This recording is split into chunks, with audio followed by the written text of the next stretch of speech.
Right, good morning. Firstly, thanks for the warm reception upon uploading my first video.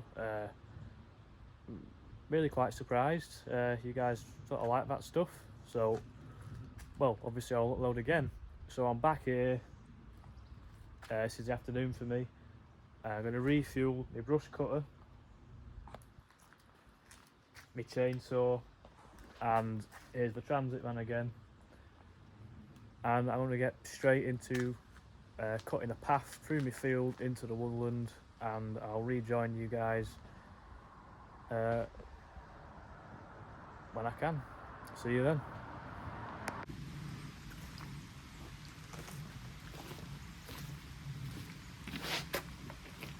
So I'm about to refill, make more two-stroke fuel. So that involves mixing petrol and two-stroke oil to the correct gauge, grade, whatever you want to call it.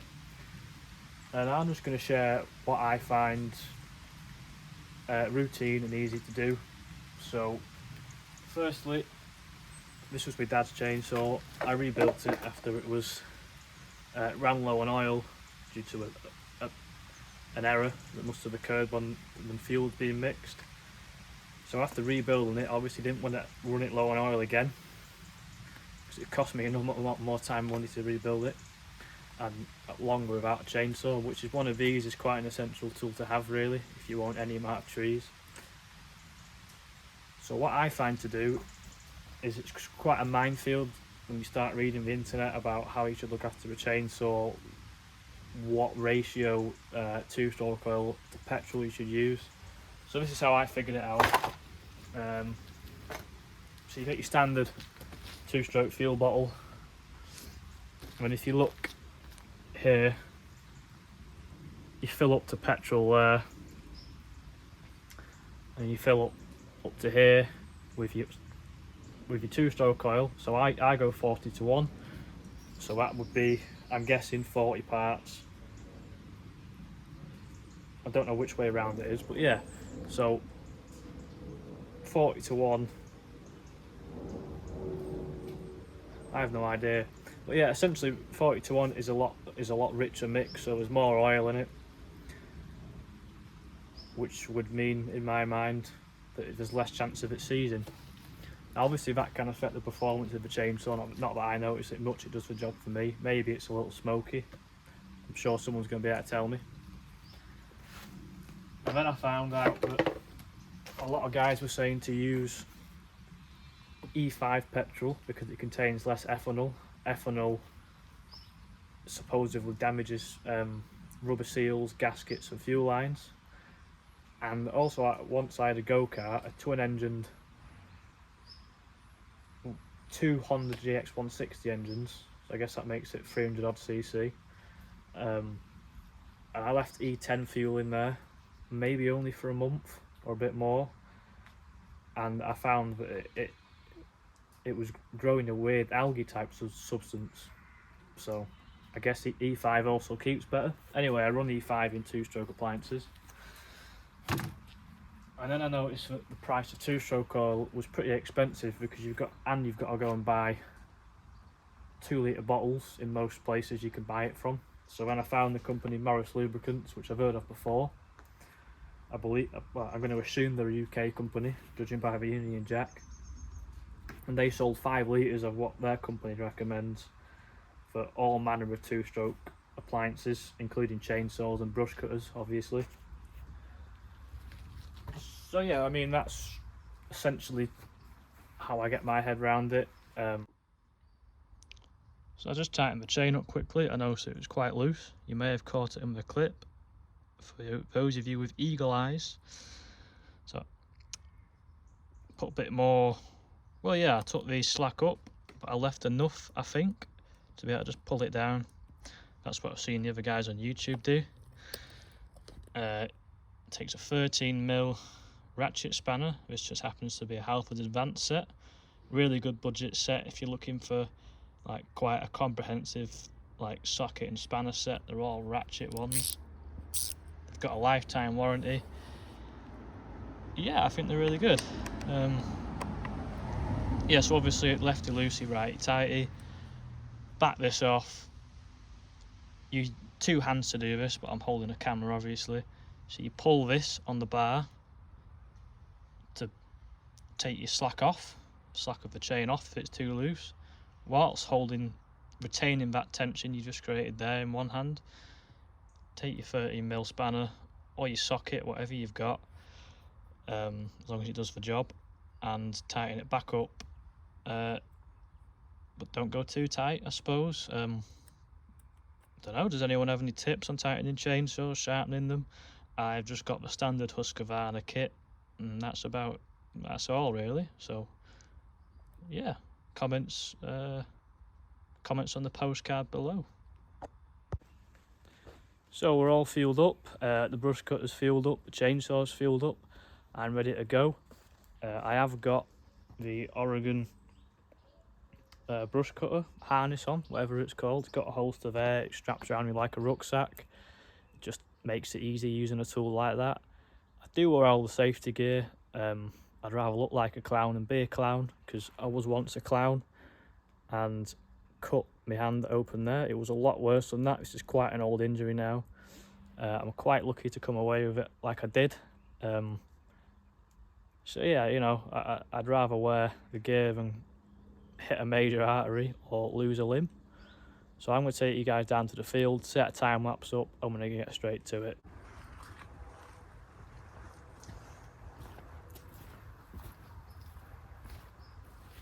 We are back.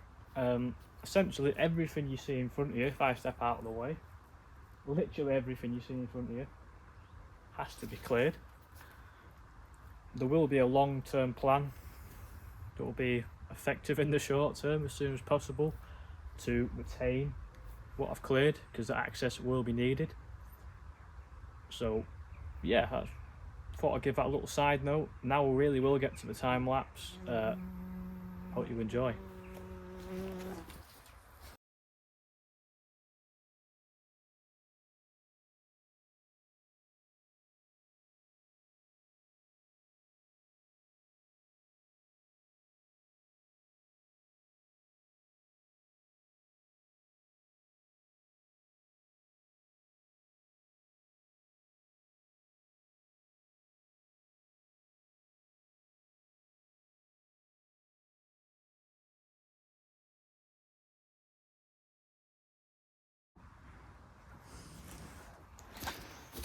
So unfortunately some of that time lapse was missed because this was playing up. I had to fix it. Did equip myself with a set of safety goggles. Now in front of me, if I step to the side, this has all been cut again. I've got a long-term plan, but for now I need to cut a path through here for access. The path will then be laid over with trap mats, and I've got these big metal grids, so I'm going to lay them down approximately from where I'm stood all the way over there. Now, I don't know if you can see, there's like a bit of timber store over there in a clearing in the woods. That's where the woodland trail will start, where there'll be bridge building, trail clearance, all sorts. The idea of that is possibly 4x4 access, but definitely quad and motorbike access to get to the back of my land. I've been wanting that for ages, and that is a perfect spot to clear through. It's a really nice wooded bank. I think you guys are really going to enjoy seeing the process of that. And then this hill I've cleared, ultimately to about where I'm stood again, there'll probably be stone coming to here, so then there'll be a nice stone pad spreading out onto the field that you can easily climb this hill, because underneath that vegetation there's a lot of clay and slippery mud, so it doesn't matter how good your 4x4 is, once them tyres get clogged it just becomes a very slippy clay covered object, which is, you know, it's going to be no help your tyres at all in those conditions. So we'll carry on with the time lapses and we'll get back to work.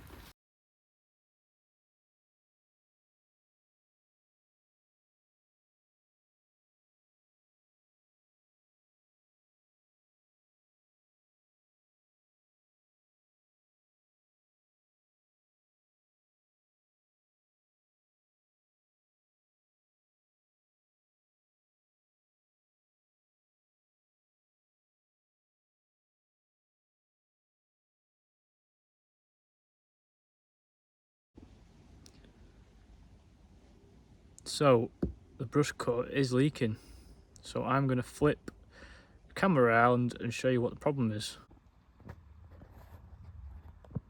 So if we look here, I'm going to put my finger where the problem is, and you should be able to see fuel leaking out. So obviously that's causing a fair bit of air in the fuel system, which means it's running a bit boggy. I may have another primer bulb. They're pretty generic. If we have a look, it's just two little Phillips, a little metal retaining ring, and there's not much to them. So yeah, the air filter could do with changing, but I don't think it does much anyway, to be fair. I'm pretty sure I just cut that from a piece of sponge. Yeah, she's an old brush cutter, but it does the job. A Mountfield one, if anyone was wondering. So I'm going to go change that. Or I might jump to the chainsaw and finish off the rest of it another time. Because it is Sunday, I do have work tomorrow.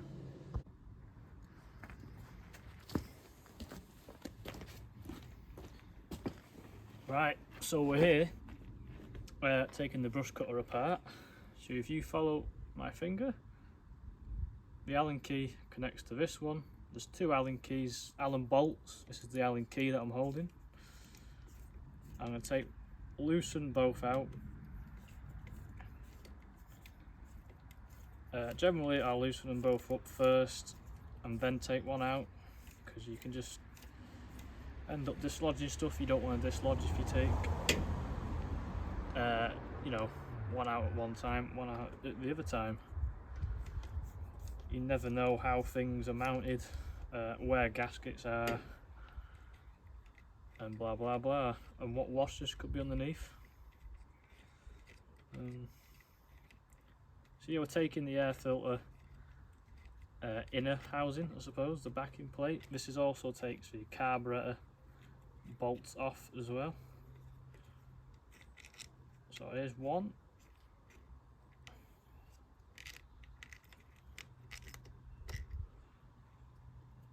So you've got a place that on the trailer. You know you're professional when you're working on your trailer hitch. So you've got a small washer there, split washer, and you've just got a long Allen bolt there. So I've got a bag with some primer bulbs in. Luckily I had some spares. I've rebuilt a few brush cutters. Hopefully these fit. If not, I'm just going to order a general pack of them off Amazon. I hope one fits. I do have a screwdriver.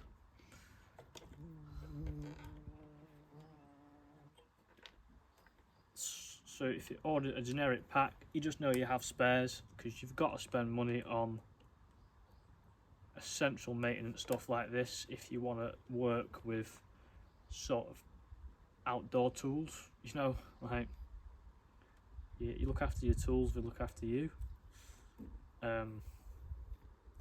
In my case, I'm also a tool, so if I look after myself, I look after me.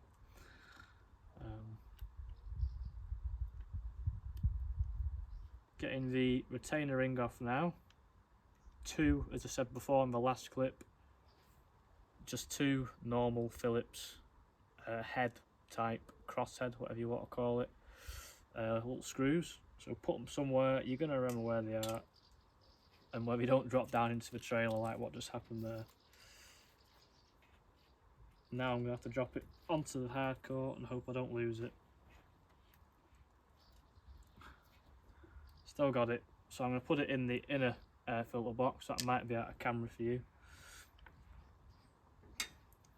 One more screw to take out, and then we'll see if I can replace this primer bulb, because that definitely is the issue. I showed you in my last clip that fuel was leaking out. This is a live repair, this wasn't planned. So the camera footage is the best I can get it. So yeah, the petrol, I sort of harking back, I guess that's the word. to what I was saying before about rubber and gaskets being degraded by petrol, there's a classic example. If you can see that, I can see it. That's the important part. So it's perished, so we'll have a look, see what matches up. That looks a pretty good match to me. So does that. So if they both match up to the orange one, then they must be the same size. So if I get the vernier caliper later, and well, I'm not going to even bother saying. I was going to say I'll measure it, the diameter, but I'm not going to bother. I'm just going to buy a generic pack of Amazon, because I do have other two-stroke appliances which will have different size primer bulbs. Obviously, I would say that's turned orange due to being stained by the fuel. I'd imagine they'll all come out clear. So yeah, we'll put this back in. I'm not sure how these goes in, to be honest. I guess just like that. See, you're learning with me. Place it back on, put the screws in, and we should eliminate the bogging issues. While I'm here, I'm going to open another can of worms and have a look at the carburetor gasket. Okay, looks okay. You can see the I think it's a diaphragm there. Yeah, that's not punctured or burst or anything. Yeah, that's pretty good. In fact, I'm just going to spray this up with a bit of WD-40. Hang on a minute.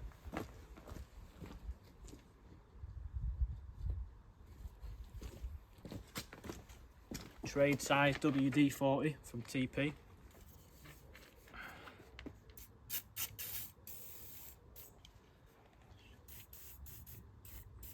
Getting the nooks and crannies, because I don't give this thing a lot of love, and it has done a heck of a lot for me, really. But if it breaks, I'm gonna invest in a brand new, decent Husqvarna one, or still. Not really opposed. Maybe if I get big enough, I'll get sent one. Or is that being too cheeky too soon? But if you don't ask, you don't get.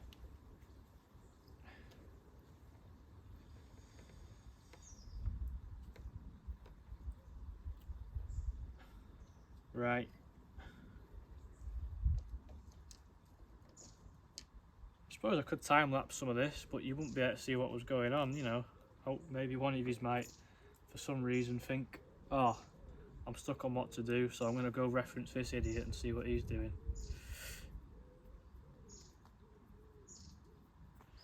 Maybe I'll title the video as a tutorial, because I imagine this might be the longest clip in the video.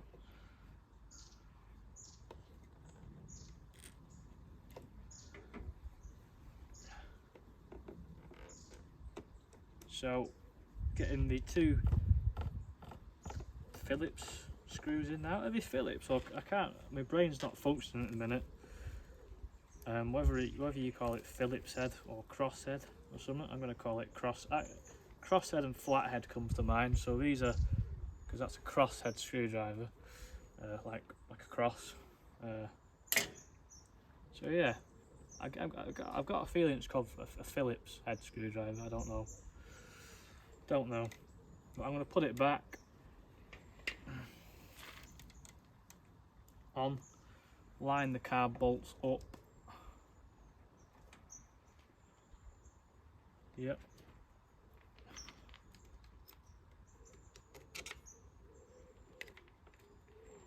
So when you want to line your carburetor up, generally just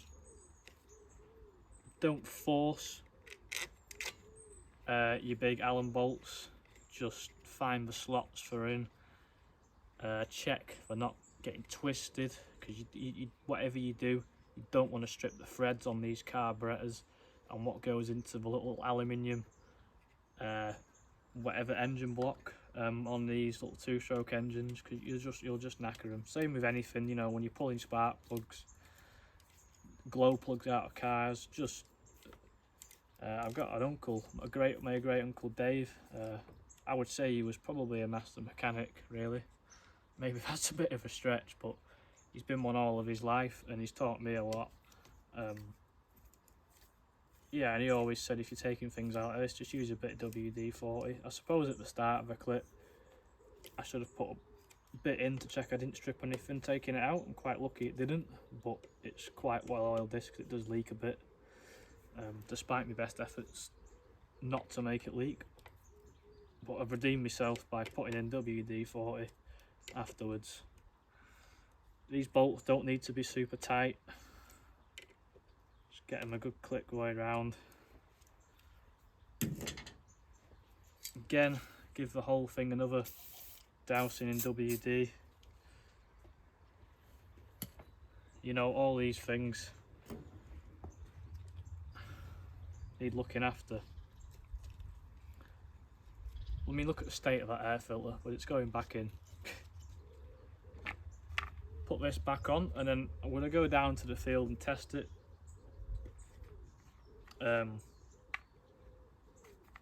Yeah, it should have fixed it. I don't think I really need to record that part, because when would I ever be wrong? Whilst you're on your knees and sorting stuff out, sorry, you know, it is a brush cutter. Go around, check everything else. So there's one loose at the bottom there you can't see, but I can, so, you know, have a look round, check nothing's going to fall apart on you. That requires a slightly bigger Allen key, I suppose. You know, you just never know what goes on with these things because they love to rattle themselves apart.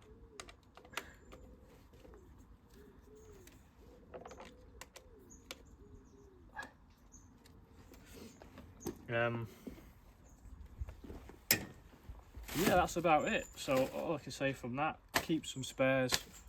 If you don't know what you're doing, ask someone or reference YouTube.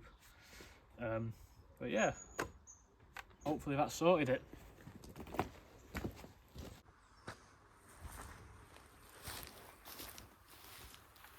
After a quick break, after a quick break after fixing the brush cutter, I'm going to fire her back up and continue cutting right through here.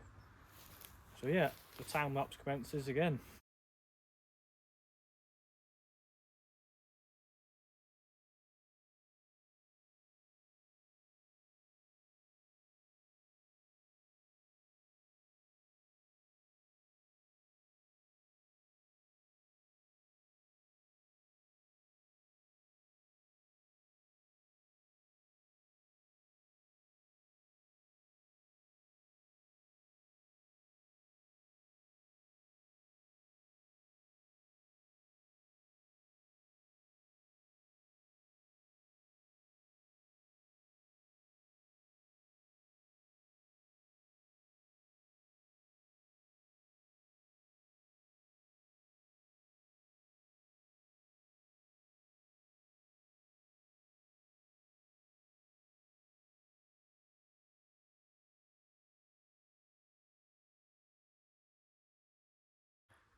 So we've made it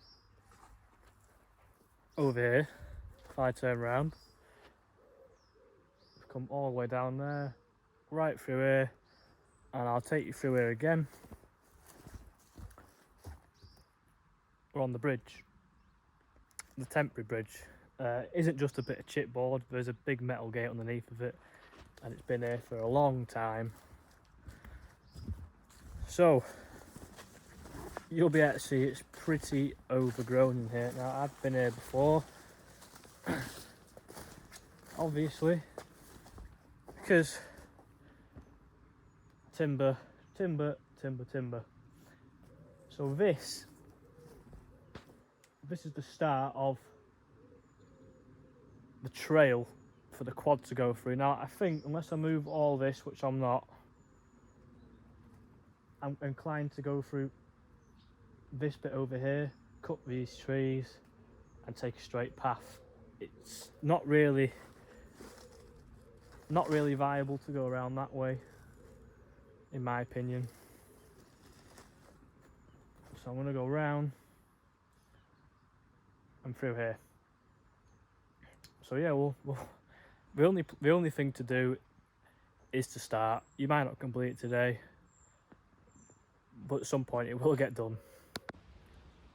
Yeah, second thoughts. I'm gonna from the last clip, I'm gonna wrap this video up here and wrap my working day on Finland up here. For me, it is about 7:30, probably closer to 8 PM, I'd imagine, on a Sunday. I've got a 19-mile commute there and back to work tomorrow from my house. So I've not been to this job site yet, so it's pretty early start, I'd imagine. Yeah, I like to get there early, stop by the shops on the way. It's always always a good thing. As far as work now, I'm actually a bricklayer's labourer. I moved on from working with Tom, and I work for 2 bricklayers now. Yeah, it's a good job. But you can see here, all this under tarps. Well, I can't do that one. To take you down here, I don't know how good this camera work is. That is all proper timber.